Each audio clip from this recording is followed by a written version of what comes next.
Thanks for staying with us. I'm Annie Satowski. And I'm Doug Reardon. A man from White Cloud is back to work and spending time with his grandkids. Two things he didn't think he'd get to do at all this year. Yeah, after going into respiratory failure back in November, he learned that he was a candidate for a device that's only been around for 3 years. And he says it has changed his life. I literally had no fight left in me.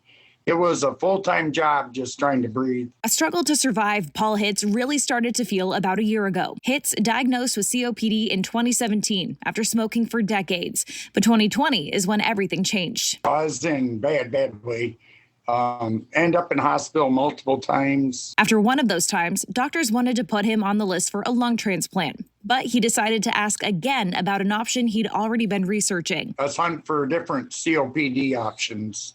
You know, medications, whatever, anything to help. And them Zephyr valves come up. Those valves approved by the FDA in 2018 to help treat severe cases of COPD when medications and other treatments aren't working. We have 25 million Americans that have some sort of COPD, whether it's emphysema or bronchitis. As Dr. Gus Kumbo, the director of interventional pulmonology at Spectrum Health, explains, the endobronchial valves are inserted into parts of the lungs that aren't working efficiently. In a way, we funnel the air and the oxygen from areas that are not able to take up on it and use it to areas that work better for the patients to have some of the relief for them to go about their lives. The procedure is minimally invasive, helping patients bounce back quicker. There's no cuts, there's no surgery, there's no bleeding.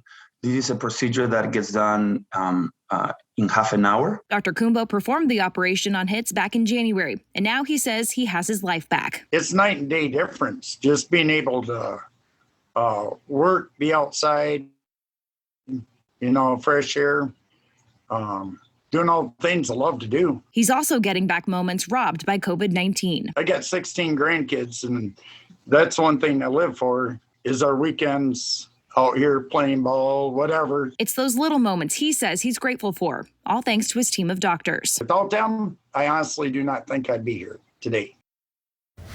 And Spectrum Health has performed 40 operations with the Zephyr valve out of 200 patients that they've evaluated. Both Paul and Dr. Kumbo will be speaking at a free webinar tomorrow night for patients and providers to learn a little bit more about that procedure. It starts at 7 o'clock and you can register online. We already have that link posted on fox17online.com. And by looking at those pictures, you can see just how far he's come. And he's so thrilled to just, like he said, hang out with his grandkids.